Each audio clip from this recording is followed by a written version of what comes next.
let's talk about everything you need to know about the artist way before you start.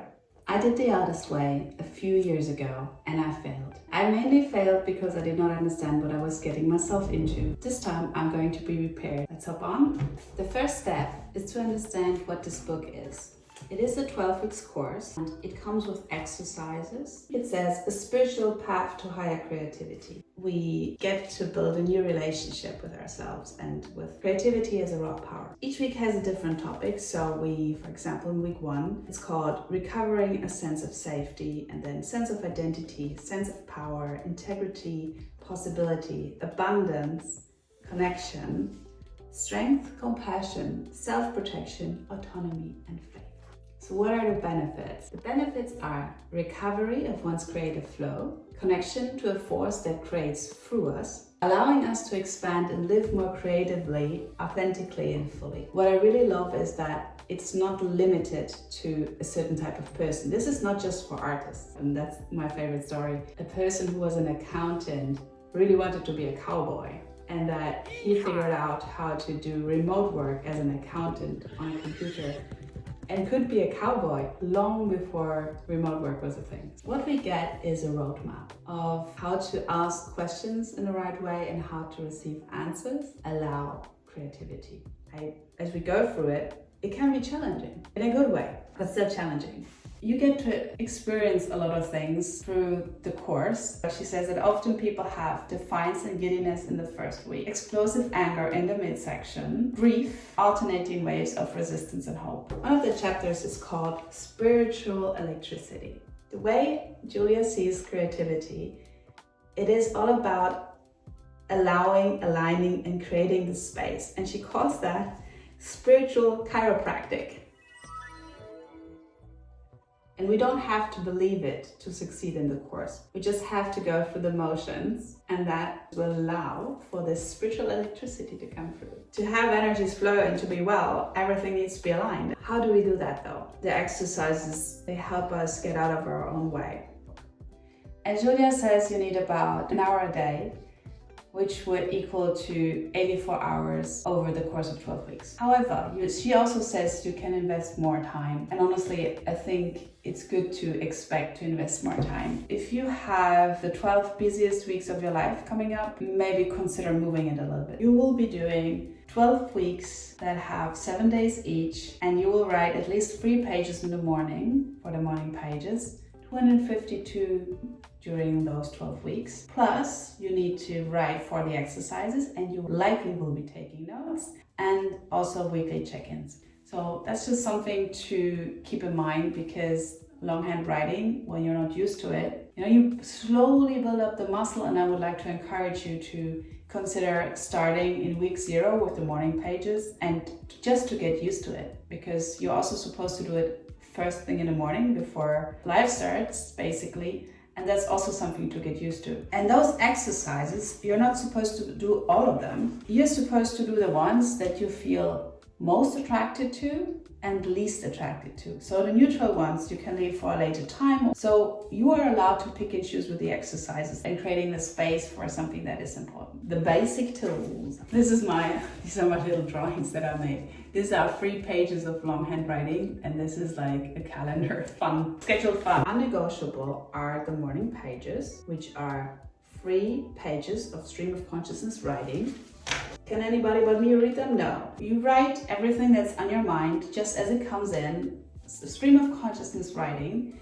You include everything. The I have nothing to say, the blah blah blahs, the I hate this morning page bullshit, whatever comes up, the dissatisfactions and the hopes and the dreams, and you just put it out to good orderly direction or the universe. There's nothing too silly, too whiny, too aggravated, too angry. There's no wrong way to do the morning pages. Interesting, right? Everything gets to be in the morning pages, just as it is. They're not for anybody else. Don't allow anybody to read them, and even you are not supposed to read them for the first weeks. When these things are out on the page, they can't circulate in us anymore. And sometimes when we write, all of a sudden there can be a critic that comes up, and this critic can dim the light of everything, even of our brightest accomplishments. And Julia, in another interview that I saw of her, has an inner critic that she calls Nigel. Nigel is an absolute and belittles everything Julia does. Now, mind you, Julia has written over 40 books, some of which have become cultural staples, like the book The Artist Way. And still, Nigel comes up, says, oh, that was just a fluke.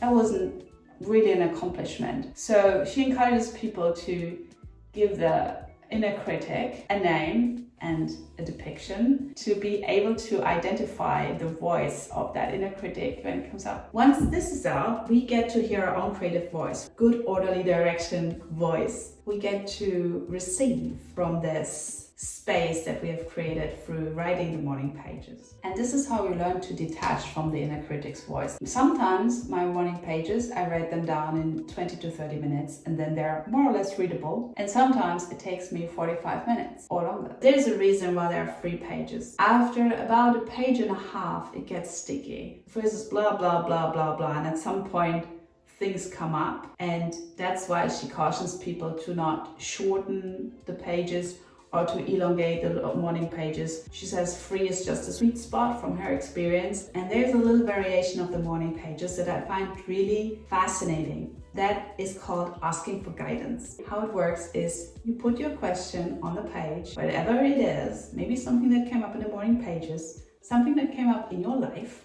and you don't know, put it on the page and you wait for the answer to come up. I'm a child of my time. I would write my question on one side and then answer from the other side, like short messages. And that also helped me to get, from the structure, to get a better sense of me asking and then the answer I'm receiving. And now to my absolute favorite, the artist state, the creative fertilizer. However, they're also one of the more time-intense practices. What they are is that you dedicate about 2 hours a week to play, just for you. No other people, no having to be productive, just you and your inner artist to have fun. The simpler it is what I'm doing, the more fun I have. And that in return will nourish us from within. This inner artist child is mostly in the custody of a stern adult. With the artist state, we get a respite from that. We get to play and just be and have fun, unleash. If this is something we resist, then there's likely a resistance to being intimate with ourselves. And for those of you who maybe have done some inner child work, it can stir up a lot of fear of the unfelt emotions that are in there. And even just something as seemingly innocent as having fun for 2 hours can create a lot of resistance, judgment. Oh, should I do this? Should I really dedicate 2 whole hours a week to this on top of the writing? But what I found out is that if I do dedicate that time, somehow the time that I'm dedicating expands. We might find out that we're not aware of certain things important for our own well-being and happiness. However, we get to discover them, and despite self-disclosure feeling risky, we have the potential to be free, who we really are, and to become what we wish. Anything that's like kind of transformational makes a big promise, and that sounds like a really big promise, but it's also laid out with honesty. It's like, if you want this, there's certain things that will be uncomfortable or painful even, but useful. And spending that time with your inner artist will create so much fun and joy and release that actually the other things in my experience that come up are not as stirring, not as upsetting. So what do the artist dates really do? Julia has this concept of a creative well, and some people may have described it as their inner battery, or their sense of power. How much is there that you have to give? The morning pages will help us get to know what we think, and then the artist states will allow us start to hear solutions. And when I did this the first time, and it really worked, it was a little bit spooky because I thought I knew what inspiration was. But I did an artist date in a vintage shop. From the sense of inspiration that I had, all of a sudden I had this inner rush, this inner instruction to write a novel. And I have never in my life written a novel. Why am I suddenly in an urge to write a novel? I could feel this creative flow, this well, it was like a like the universe breathing in, and all of a sudden I'm like, ooh, something's happening. Even as somebody who thought she's creative, there was something really different that I was experiencing in that moment that was a result of the artist dates. Whatever is true to you might come up with strong, beautiful, nourishing power. I think is very valuable. Creative fertilizer indeed. What we need to do basically when we want to live a creative life, we need to maintain our creative ecosystem. We need to make sure it doesn't get depleted, stagnant, or blocked. And depletion is something that can happen, especially when your work goes really well, because it's possible to overtap our creative resources, and we need to make sure that they're full. We need to feed it images, sounds, smells, everything that's sensory, because that is what tickles the artist's brain. One that works even for video is just this idea of the senses reacting to a freshly cut line. Taste or touch as an element of magic. And that is the elemental stuff that we create from. And when we open ourselves to these elements, we then in turn get to, I guess, transmute them or create from that space. Fill the well with fun, not duty, without expectations of outcome and without pursuit of mastery.